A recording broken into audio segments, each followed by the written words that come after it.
All right, so got a lawn going in my backyard, or trying to get it to go anyways. It's looking a little sad, so I figured I better do something with it. Uh, I'll turn the camera so you can see what I'm talking about here. So this is my little patch of grass. My backyard's not huge, so don't really have a ton of room for grass anyways, but anyways, what happened was last summer when we moved in, I planted this little patch back here in Bermuda grass. And it turned out okay, but what I found out was that I hadn't been watering it near enough. And so there's some spots like right there that never filled in, and then it was kind of spotty throughout the whole thing. And then once the weather started cooling off, I thought it'd be nice to kind of make it a little bigger. So then I planted this over here in winter ryegrass, and it never dawned on me that ryegrass doesn't proliferate like Bermuda grass does. Bermuda grass is actually considered a weed. It's not even a real grass, but it grows super well here in southern Arizona. And as you can see, it sends out these little runners. They're actually called rhizomes, but it'll actually grow. It'll spread itself. And true grass doesn't actually do that. And that's what, anyways, so I put down some winter ryegrass, and obviously it only grew where there was seed, and so it was pretty thin. You can tell out there actually the Bermuda grass is starting to green up again, but there almost wasn't any ryegrass that came up out here because the seed was so thin. But anyways, so the lawn in general is kind of looking a little raggedy. So what I'm going to do today is, first I got to cut down all the old growth that's there. I'm going to cut it as low as my little mower will cut. That's what I'm using, just a little 18-volt Ryobi lawnmower. It works good.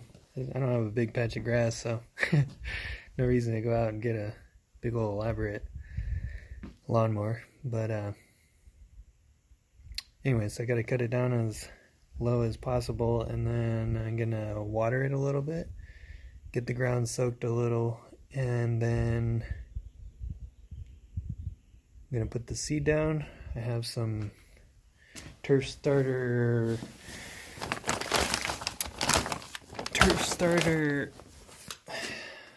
fertilizer, and I got my seed on the inside. I think it's just Scott's Bermuda. So I was trying to think whether I wanted to expand out that way, but I think I might be doing like pavers or something over there, or maybe like a little pergola or gazebo, but we'll see.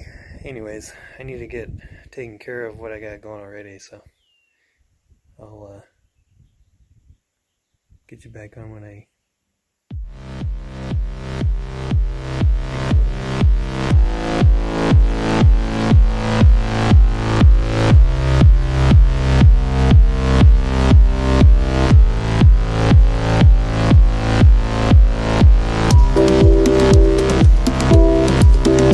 got a little bit of fertilizer down, put some seed down, and then actually put some gardening soil down just to protect it from from the birds mostly, but also from drying out. The little bit of gardening soil help retain water a little bit during the hotter part of the day.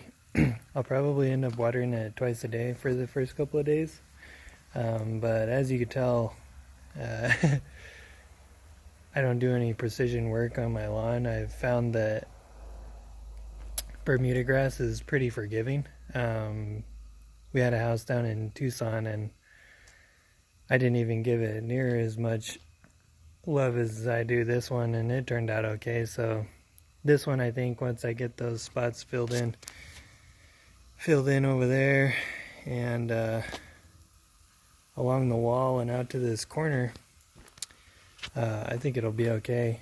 The seed that I bought, it has I think probably most every seed that you buy now has covering on the outside of it to keep the seed wet and not to let it dry out. And then I guess it comes coated in some kind of fancy fertilizer so that it'll grow real well when it's a young seedling. Anyways, I think it's pretty hard to fail with some of the new stuff that they've got out. I checked, so Bermuda grass germinates when the soil temperature is between 65 degrees and 75 degrees. And right now, I checked the website that'll tell you what your soil temperature is in your area. Anyways, I checked that website and it looks like I'm just right on the 65 degree line. So the seed that I put down may take a little bit longer to germinate, but I wanted to get it done because we're kind of planning on being gone for some trips and we got some other things going on, and so I wanted to make sure and get the seed down so that I didn't have to worry about missing the window to get it planted. Although that patch that's growing over on the other end, a good majority of that didn't germinate until later in the summer because, like I said, I wasn't getting enough water on it.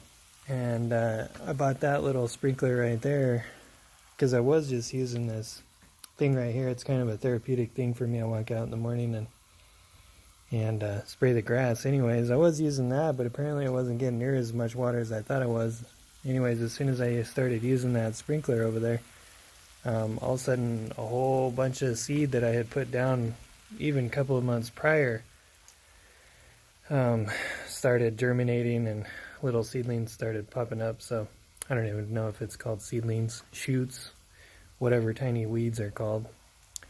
Anyways, yeah, that didn't end up happening until later. It was probably July when that started happening. So like I said, Bermuda grass is pretty forgiving, so there was no precision involved in what I did today. Don't take what I did and apply it to any other kind of grass, because probably it's not going to work if it's not Bermuda.